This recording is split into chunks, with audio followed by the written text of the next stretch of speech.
Okay, here's the Saito FA-130T reassembly video. The last time I did a 130T, I never really did a reassembly video other than to show how to time the engine. I'll cover that also, but so here's my bin of clean parts and this bin of parts and then my crankshaft. So I'm going to zoom in here. I'm not sure how much I'm going to be talking as much as I am just going to be working.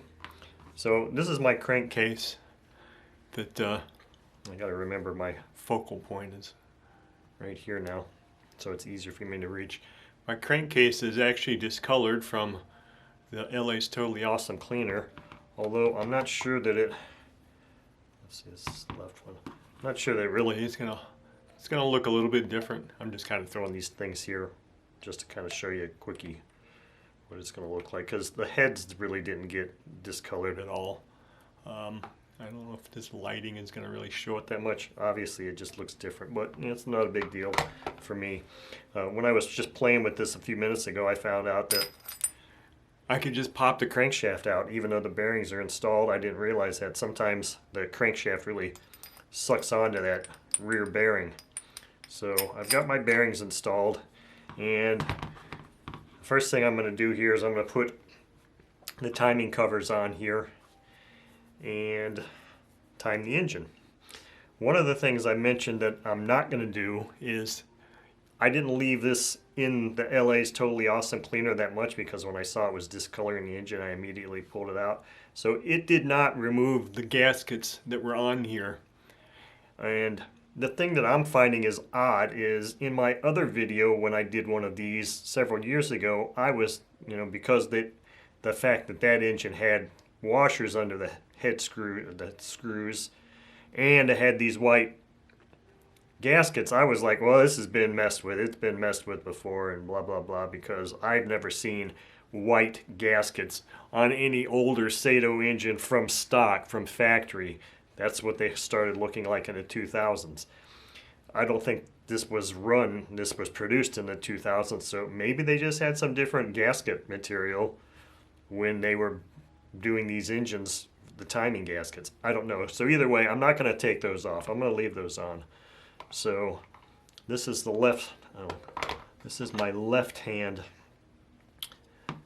thing here, timing gear and cover, and I've got my tappets. Get my other tappet out. Where's that screwdriver? It's got a magnet on it. Easier to get this. Okay, and I need to get my screws out. Oh, it's beautiful. That's a carb screw. That's a carb screw. Get these screws out of here so I can set this. So the timing of these engines is such that, and I know I mentioned this before, this timing gear, and this one's already assembled, so I'm not really going to show it to you. This is the one, the left-hand side, as I'm behind the engine, had two marks on it. It had that scribe mark, and then it had the dot. In a single cylinder engine, you always use the dot. That's how you line it up. Well, the funny thing is here, and it's very easy, if you look at this one, this one is not installed in there, I'll have to do that. This is for the right-hand cylinder, and you'll see here that it only has the dot and it doesn't have a scribe mark on it. It's just got the dot. And well, the easy way to tell if you were to get these things mixed up, the easy way to tell is knowing that the left-hand cylinder has the two lines on it, but then you're like, well, which one do I use to time it with? If, say, this was this one here, and it's very easy to tell because the hole that the tool goes into, say the top of the camshaft is like, or crankcase, or timing gear cover is like this, the tool that goes in there is going to be opposite the mark that goes on the bottom. So that's a very easy way to tell which one is which. Now I could show you that much easier here if I had that, but I've got my tool. This is my screwdriver, and this is what I have always used for finding the hole, the timing dot, the hole in the timing dot. So I just passed the dot and it didn't drop in. Now if I go here, it just dropped in. It just dropped into that. So that's how I know that that's the right one to use for that. Okay, so what I'm going to do here, I've got a rubber band and my crankshaft is installed here. What I'm going to do to ensure that this thing stays at top dead center is the simple trick of just, I could probably double it over, but I don't think I need to. Just throwing the rubber band over the crank pin and then just pulling the rubber band, over here like this, and then doubling it like this to put more tension on it. And there. Now it's going to hold That crank pin at top dead center. So all I need to do now is, I can put the tappets in any time. This is already sitting here. So all I gotta do is just do that. Boom. Simple. Simple, simple.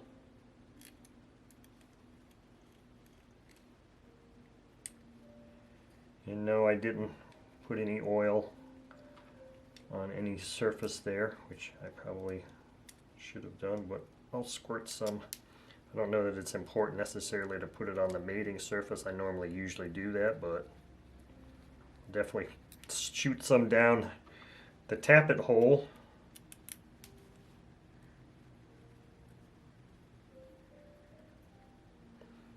And get it on the timing gear itself.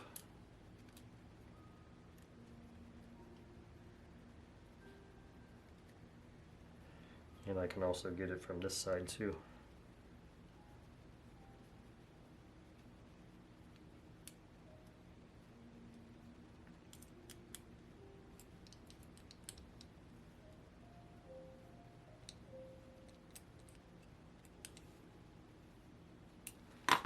Okay.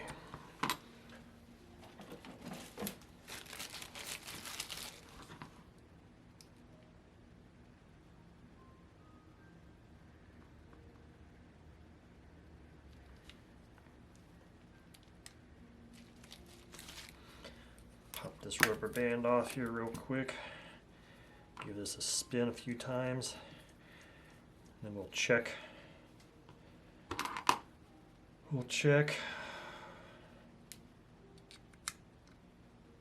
So there, it just dropped in. it's at top dead center. You can see I've been wiggling it.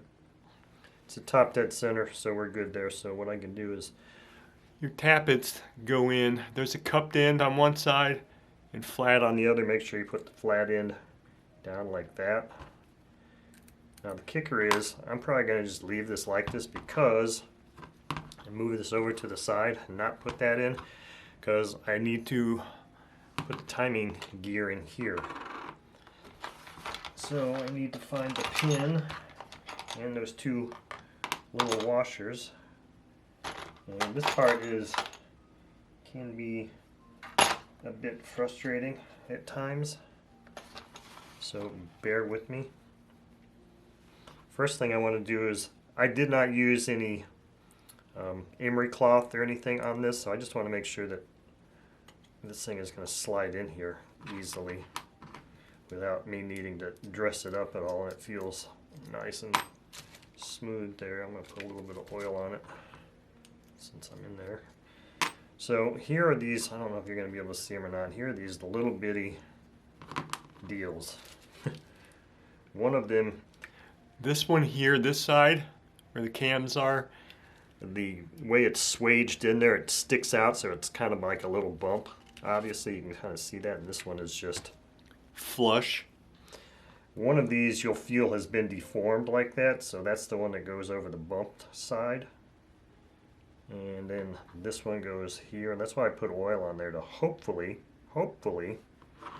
keep those in place while I put this in there. That one didn't want to stay in place. And I always kind of do this to kind of make sure they're going to stay in place.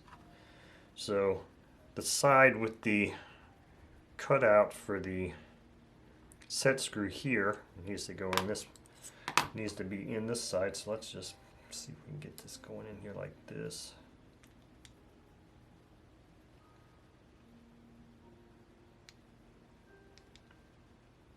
See, it was wanting to go in there real easy there.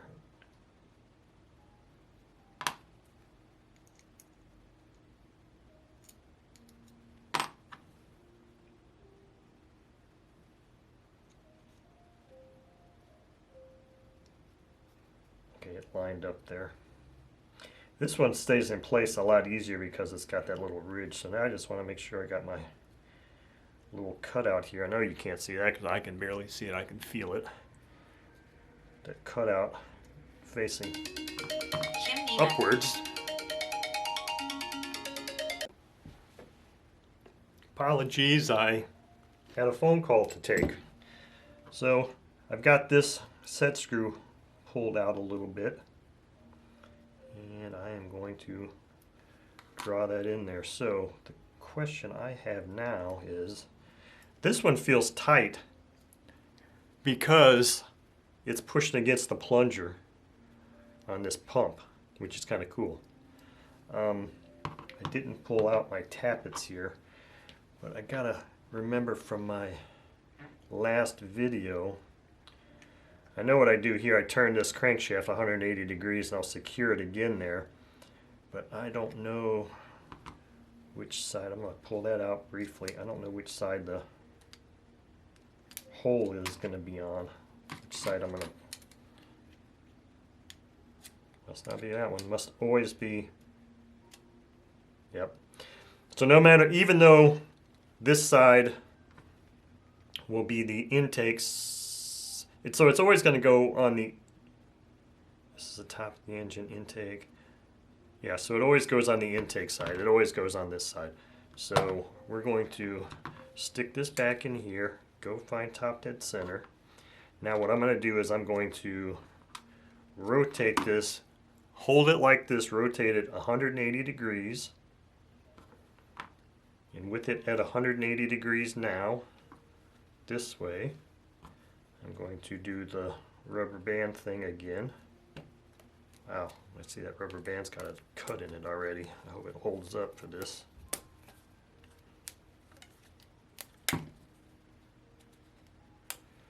Well, that should be properly timed there. We'll find out when the engine back together. Let's make sure I get my tappet in here. On that side, I got both tappets in. Now, put this in here. Where's our dot? Dot's there. Boom. And the only thing I didn't do is I did not pull out my screws.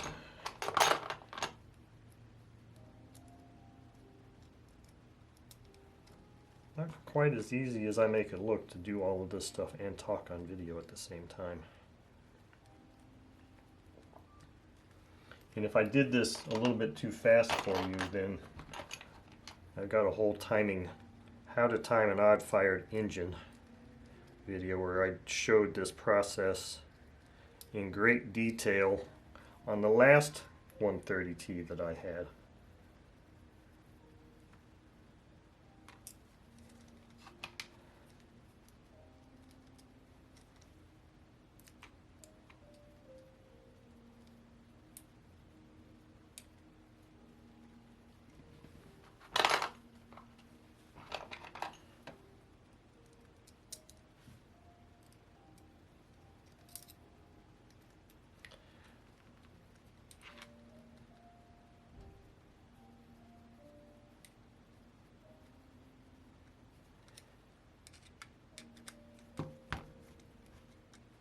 Alright, so our engine is timed, and of course if I screwed it up, there's no way for me to know that I screwed it up until I go to the field and try to run it.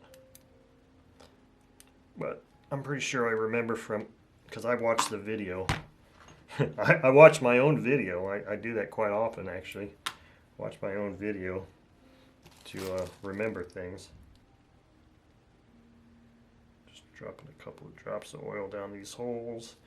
All of this stuff is going to get internally lubricated as soon as I run the engine. And of course I'll put a little bit, I already did put a little bit of oil on there. I don't want to get too much oil in this engine right now just because of the fact that I'll just make a mess here, and got to make sure I clean this up real well. Sasha comes walking around over this table. Double check all my screws here.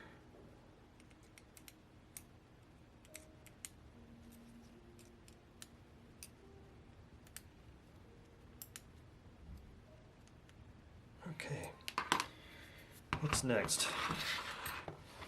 What's next is connecting rods and pistons. This is right, so this is right. Okay, I put a scribe mark on here for the forward side. So, I'll put a little oil on the crank pin. I don't think I really need it anywhere else, so my F that I made on here goes forward. So we're just going to put that like that, and unfortunately I did not make a mark on this one, so I don't know which side it goes, but it's just going to be the way it is. And let me put a little oil here now, get in those between those two and that yoke.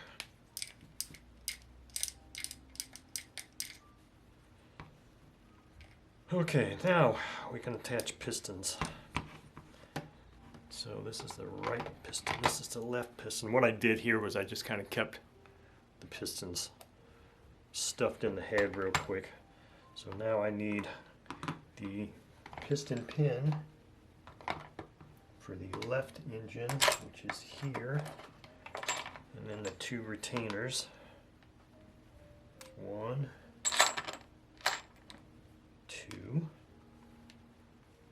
There really is no orientation on this, and 4-strokes don't have a pinned ring because there's no porting. So I'm just gonna put this guy on here. And what I could do, this one is so clean, I was gonna say I could remember, because this is actually the exhaust side of this on the left cylinder here. Could actually remember and put this on the right orientation, but I don't know if I can tell which side's the exhaust side or not. They're both pretty clean. I think it's this one here. So I'll put this on this way and say that's the way it went.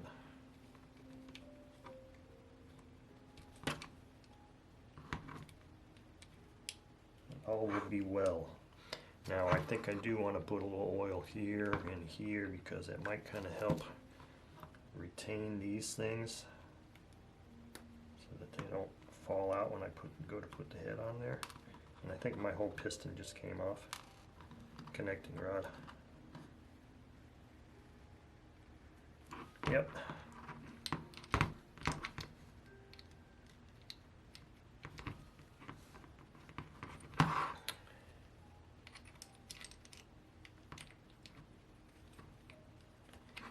You know what I can do to prevent that from happening again?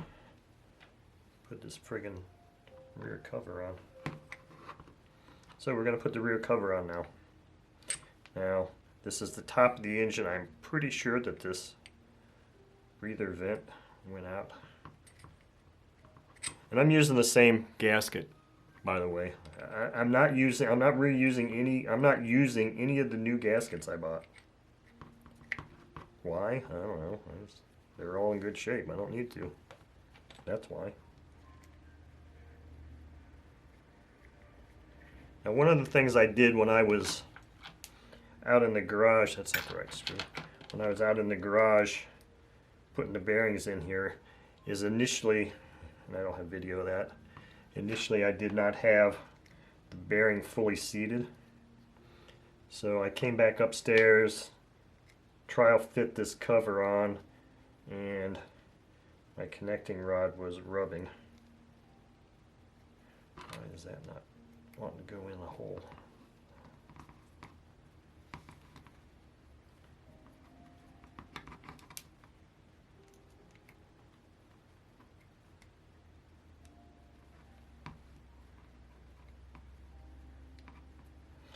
So it was rubbing. So I ended up having to go out, and I kind of meant to do this before I put the piston on here, because now this is going to sit here and make noise, and so is the other connecting rod. But I went out there and I could feel it catching. So I had to tap the bearing in to fully seat it. And then I made sure I brought this down here with me and fully seated it without screws, just held it in place and rotated the crankshaft through and made sure that it was not contacting. So that's one thing you got to be aware of, and that's not just applies to a single cylinder or a twin cylinder. It applies to every engine, 2-stroke, 4-stroke, every engine. That's one that applies to every single freaking engine. When you put new bearings in, always make sure you have the rear cover with you and put it on, rotate that crankshaft, and make sure that you're not contacting the with the connecting rod, because that means your bearing's not fully seated. And that's also the purpose of the gasket here. It also Is a spacer. So if you were to go without a gasket, then you've got a lot more likelihood, even though it's a very thin gasket, you got a lot more likelihood of that making contact. And then of course when you pull off rear covers on a lot of engines, you'll see swirl marks on there, because at some point it does, start to do that. You know what I think I'm going to do, because I got the rockers off. Okay, we're cool there. So this is the left side, this is the left side. I'm going to put this engine head on here. I'm going to hold, make sure my retainers are in there, but then I'm going to rotate my gap up to the top. Just for the heck of it, I'm going to put a little oil in here. Put my gap up at the top and hold the ring while I gently insert that. And there we go. Now I just need to find some head screws.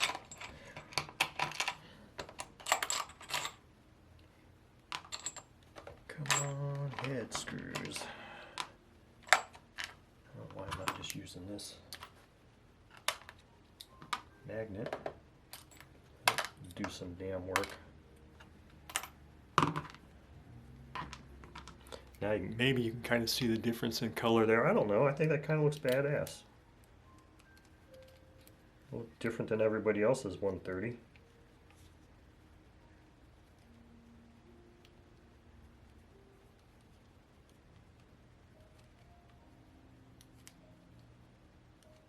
I'm not crushed over the discoloring of the case.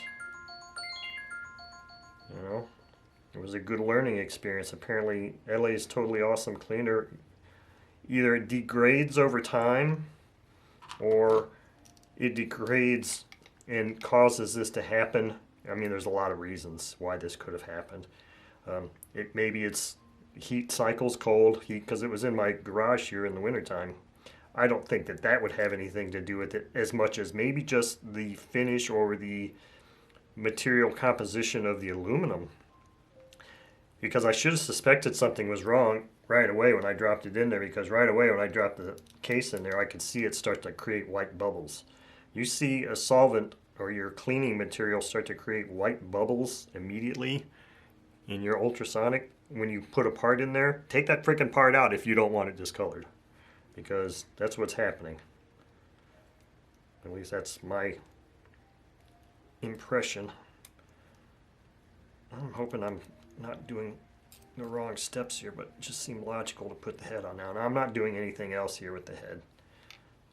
Yeah, that was not logical. That was not a good thing to do at all. I'm gonna have to take this off. Actually, I'm not gonna take it off. I'm just gonna loosen these screws up, because obviously, unless I want to go, open push rods, which I really don't, I'll have to put the push rod tubes in there. So that was kind of silly, but I might actually be able to. No, I'm just gonna run these screws up, and I'll be able to pull this thing up enough. It'll hold it in place. It'll hold the piston and all that good stuff in place. But then it'll also allow me to do what I need to do to put the push rods in. So I want to go ahead and get this side I want to get everything to the same level.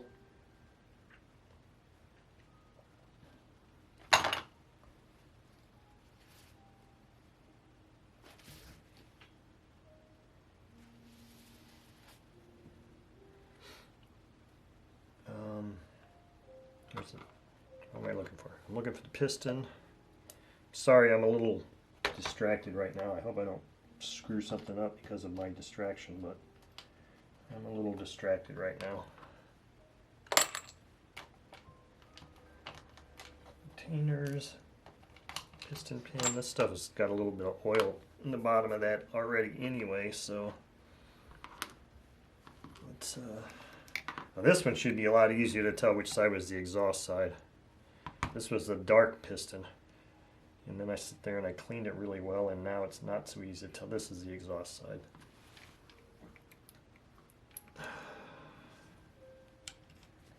Okay, retainers. The retainers do have an orientation. There's like a concave and a convex side. You want the convex side to go out, not the concave side. And I'm not sure if that from the factory, if they were, yeah, they're like that from the factory. Okay, let's do a little oil. Swirl that.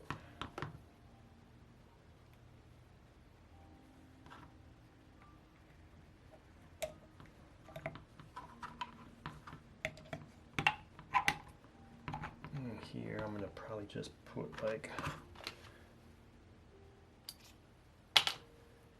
screws into the same level as that, and make this more challenging for me than it needs to be probably. But what the hell?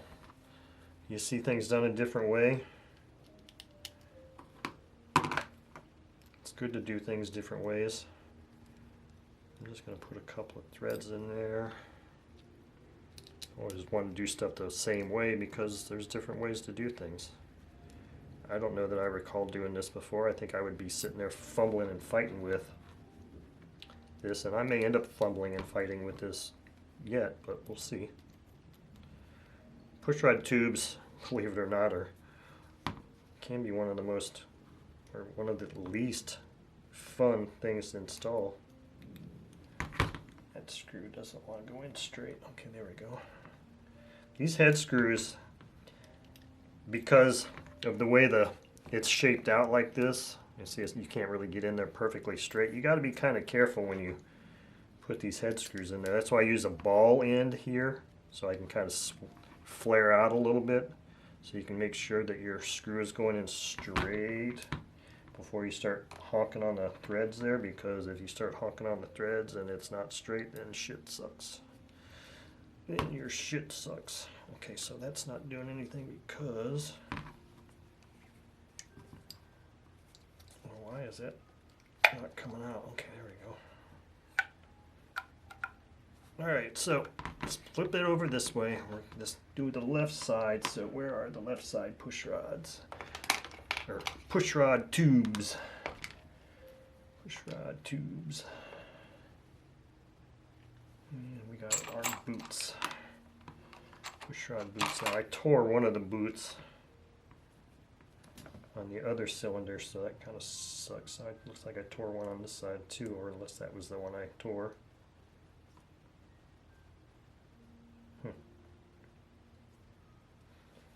Yeah, but it'll still work. So these little rubber dealies go on the top, and sometimes it might actually be easier to just stuff those things up in there first if you're doing the installation as I'm doing it now, because then it'll kind of seat in there. That's likely one less thing to dick with. We'll see how well this really goes. This is where it gets fun, because you got two. You got to do them at the same time. And it looks like maybe I'm going to have to pull those screws out a little bit more.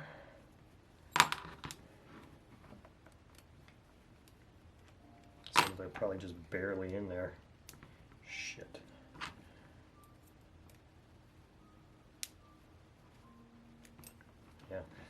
May just have to take the two.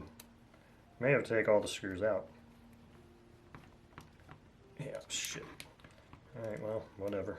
So much for doing things a different way.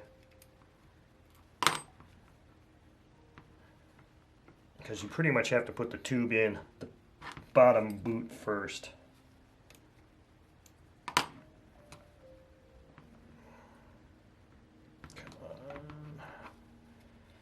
on. Okay, well, the screws being in place only makes it a little easier to get them started, I guess, because pretty much got to have this freaking thing off to do this. That one's up in there. That one. Oh, it's hard to see how that boot started to come out.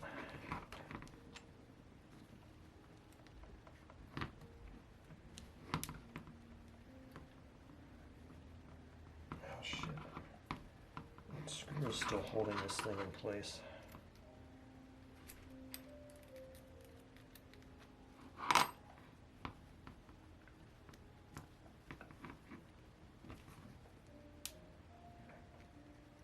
Like I said, this is kind of one of the shittier things to do. Let's just pull that thing out on this one and see if I can make it go in there. If I can seat it in there like this. It's such a simple little non-critical thing, but it's such a pain in the fucking ass to do.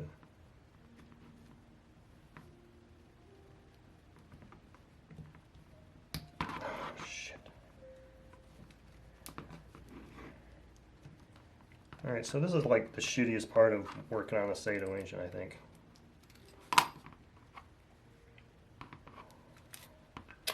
Yeah, that shit sucks. Okay, so this is what I've done in the past, and it always blew to do it this way.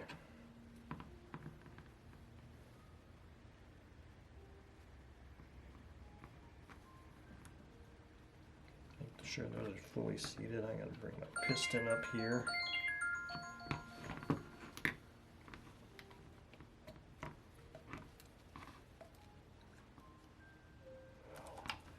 Now you do it like this.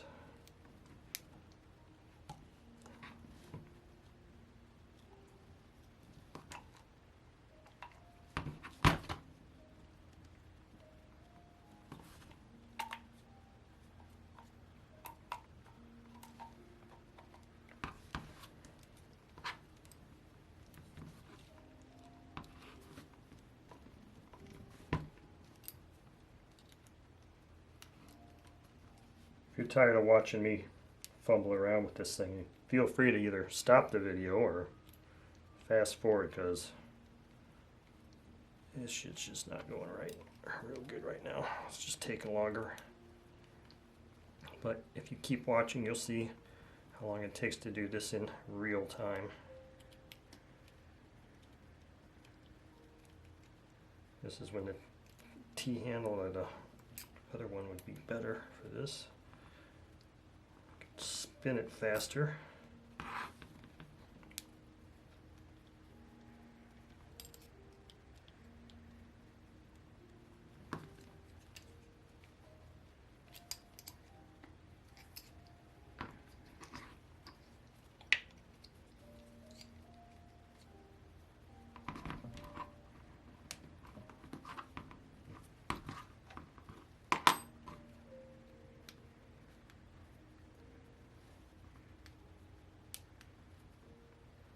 Make sure you suck these heads down equal increments.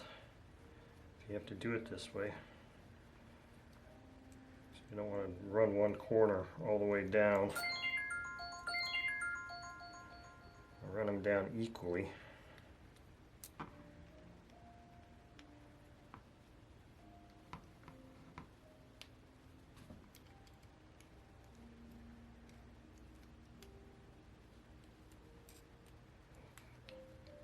Okay, I think I'm going to take a quick break here. Okay, so to save you some pain of watching me fumble around with this other cylinder and the pushrod tubes. I just went ahead and did that. Now I've torqued all of these screws. So the next thing for me to do here would be to drop our push rods in, put our rocker arms in. So I'm going to start with the right side, this side. And I'm just going to make this one long video. And if you don't like it, I don't care. Don't watch it. Because that's how it's going to be. Now I'm not replacing the gaskets on the head either, because head gaskets there are kind of silly anyway. I'm pulling out my handy dandy CRV3 bit, because that is the one that fits this slot perfectly. So, Saito push rods. Some push rods are not like this, like some OS push rods, like maybe OS FS90. They're just symmetrical. Saito push rods are tapered. You've got a straight end, I'll call, and then a tapered end. This tapered end goes up into the rocker arm adjustment nut. See that nut? Look at those nuts. Anyway, so that's how that goes. So make sure you have your pointy ends up. Pointy end up. Could just do one at a time, I suppose. No, I don't know which one is which. I don't really care. It doesn't matter. All that matters is that this screw goes in here. And you might actually have to rotate your crankshaft so that you can get this guide pin in here. Guide pin should just slide right in,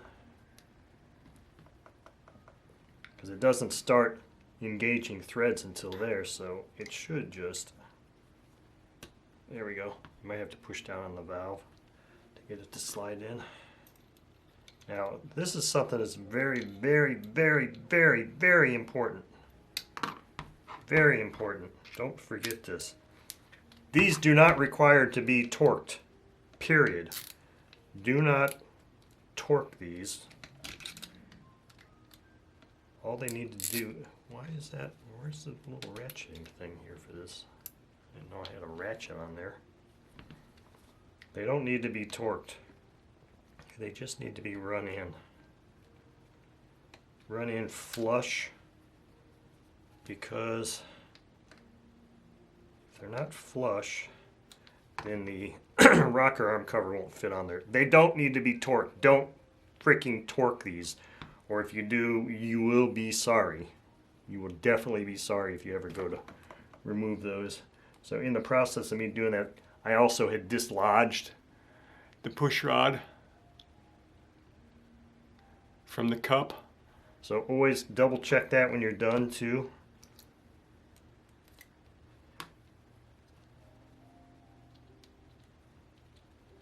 When you put it on there, make sure you get it on there, and of course if you can't, or if you don't, then it's no big deal. You can just adjust it. This one pushed in. Just run these things in. Do not apply any freaking torque whatsoever. Just make sure it's flush, and that's it. Because if you torque that, you will probably never get it out again, because it'll grip that thing and then you will be screwed. Alright, that side's done. And I don't want to listen to any crap if somebody screws up your engine because they say, well, you didn't say to do that. Well, I'm telling you to do it now. Beware. These roll pins, or these I don't know exactly what you call these things, retaining pins or whatever, they're very hard. So they don't just strip, they chip. They chip out completely. That sucks. Sucks big time.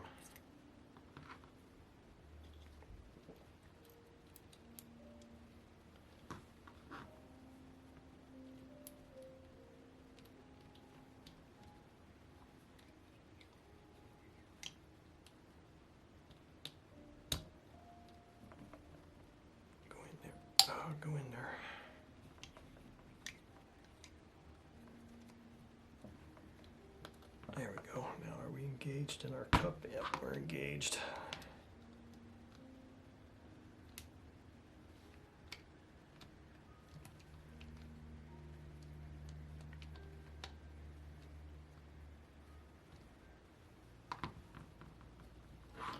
You can also just quickly test fit.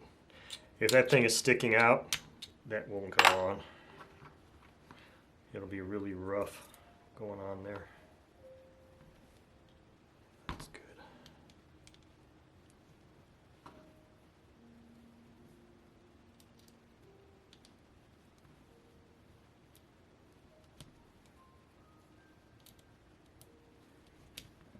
Wow, that one was already lined up perfectly and just dropped right in there.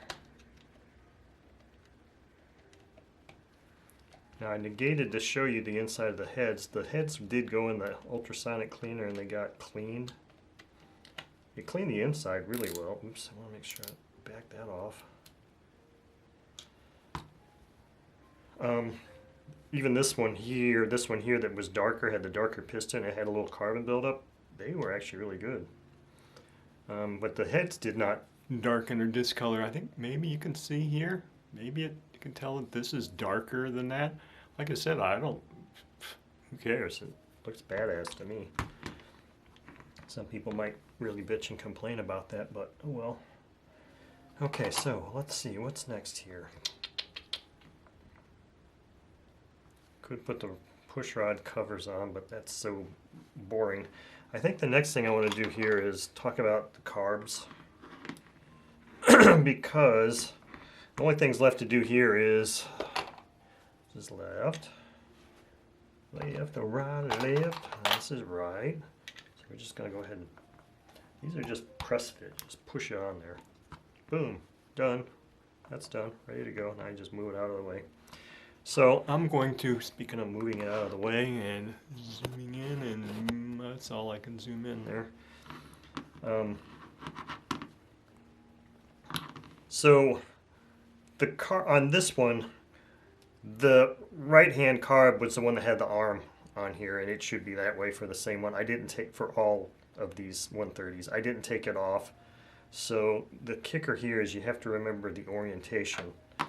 And what I did off camera was I made sure that when the linkage is on there, the carbs are synchronized. And now I can connect those back up. They were synchronized, so they mount on. And what I did when I synchronized them, or checked the synchronization, I didn't include that baffle.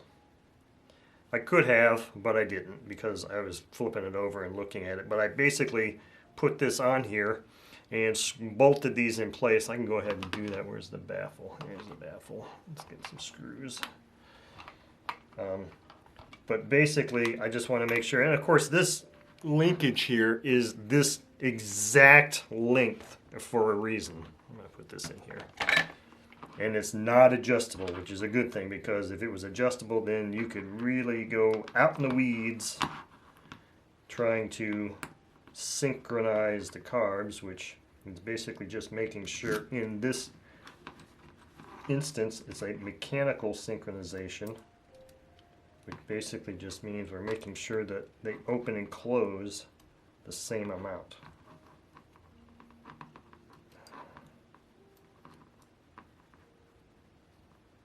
I don't think it matters with this carb mount orientation.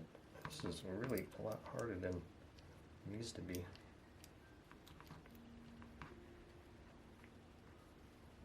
There we go.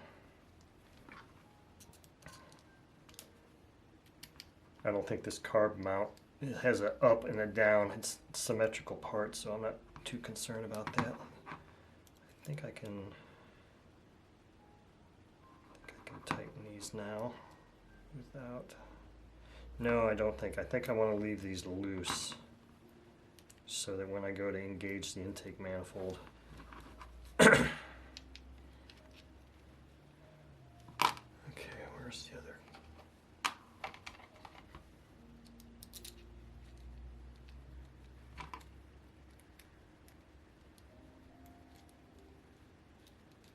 I think I temporarily lost my train of thought of what I was saying. Basically what I did before off camera was I left the baffle off. I ran them down all the way so that they wouldn't be sitting there moving around. And this is what Harvey was telling me to do, was make sure that when the throttle is closed, which would be this orientation, make sure that both are closed. And you see how you would synchronize these things is these each have a small set screw here. So if for some reason they got out of sync, what you would do is you would hold the one here fully closed, set your throttle arm to where you wanted it per whatever the orientation is of the mount, which in this instance it should be like this. You hold it like that, and if this one's not right, then you would loosen this set screw and make sure visibly or physically close that throttle all the way so that they're both fully closed, and then reattach or snug up your set screws there so that they both will operate together. Because like I said, this is not an adjustable ball link. It is a precise size for a reason, and the reason is so that you don't have to dick with these and then screw with this and make things all bad. So if you ever buy one of these engines, or if you're thinking about buying one, make sure you look at the pictures real close. If they don't have pictures of the carbs real close up, make sure they take pictures for you. Make sure this damn thing is there, because you don't want that to not be there. That just would make life shitty. So now my question is, did I hose this up by... There's an operation here of when the mount has to go on. I think mount, like this. I can't remember here if the mount needs to go on or I took the mount off first, or let's see here, can I do that? Does that carb needle go inside the mount?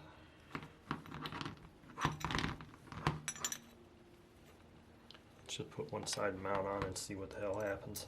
I'm having a disconnect here in my mind.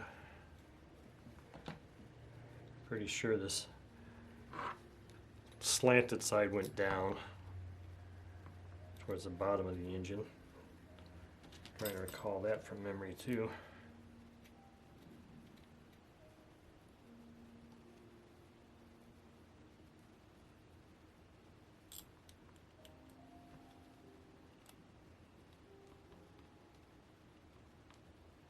I'm not going to torque these, I'm just going to run it down all the way first.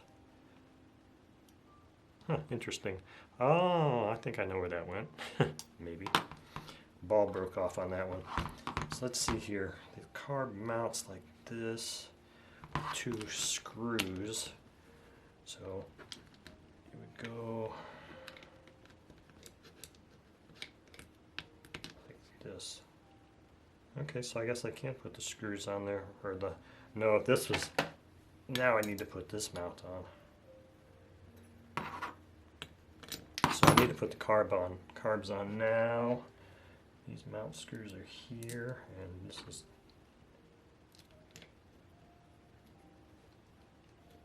I hope my head is not getting in the way. I hope I'm not zoomed in too much, because I really haven't been looking up at that. Darn it. If I was just doing a whole lot of stuff off camera, I apologize. This is where it gets kind of interesting. I'm probably going to have to pop one of these links off here, because this screw, will it go in there? Will it thread past that linkage?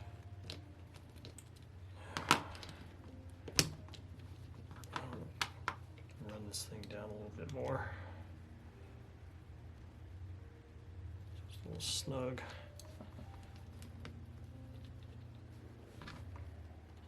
really wish that would just kind of snake in there. So much easier than me popping off that.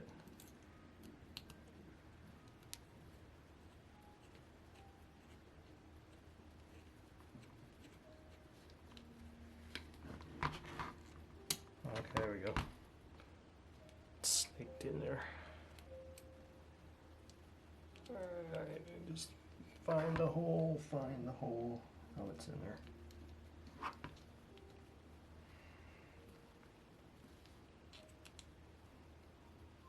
Did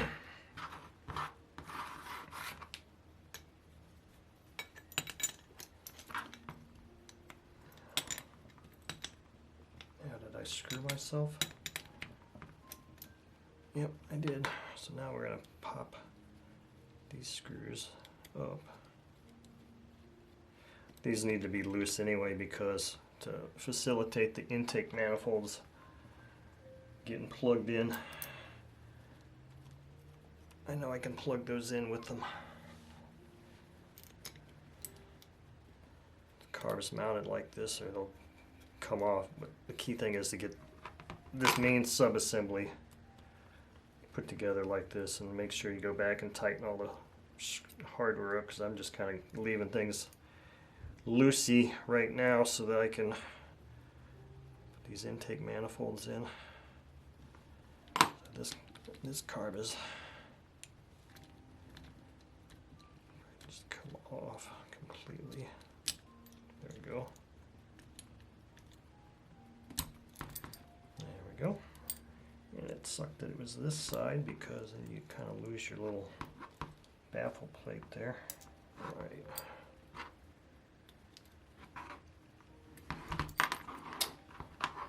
The baffle plate came out anyway.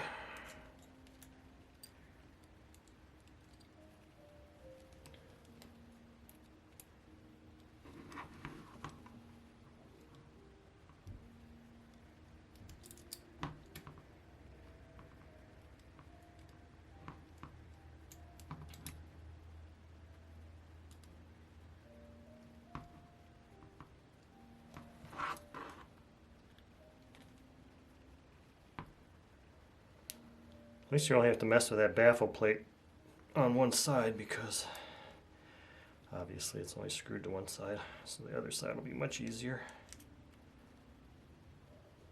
Torquing. Anything else? These will need to be tightened up.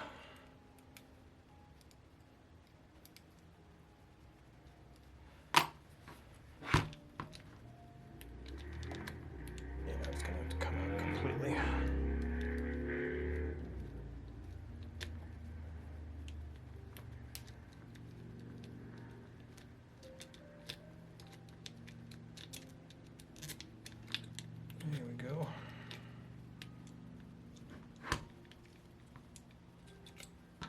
Just take those out, make this easier.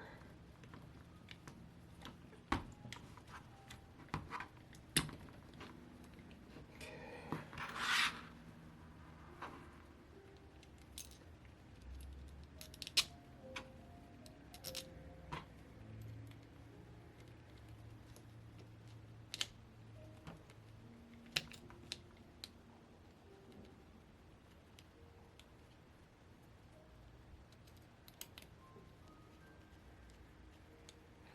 So this pretty much completes the disassembly of this engine. Or disassembly. No. This completes the reassembly of the engine. At least all the major stuff. Everything else is kind of simple. I gotta set the valves, set the valve lash, and I have plenty of videos. In fact, I already showed that one anyway, so that's not a big deal. Set the valve lash on this before it can be run. Oh, that's about the only thing left other than put the rocker arm covers on, put this collet on, and then of course this isn't going to stay until I put a prop nut on there, which this didn't come with a prop nut. I was using one from another engine, so that's one thing I need to order. But aside from that, this engine is reassembled now.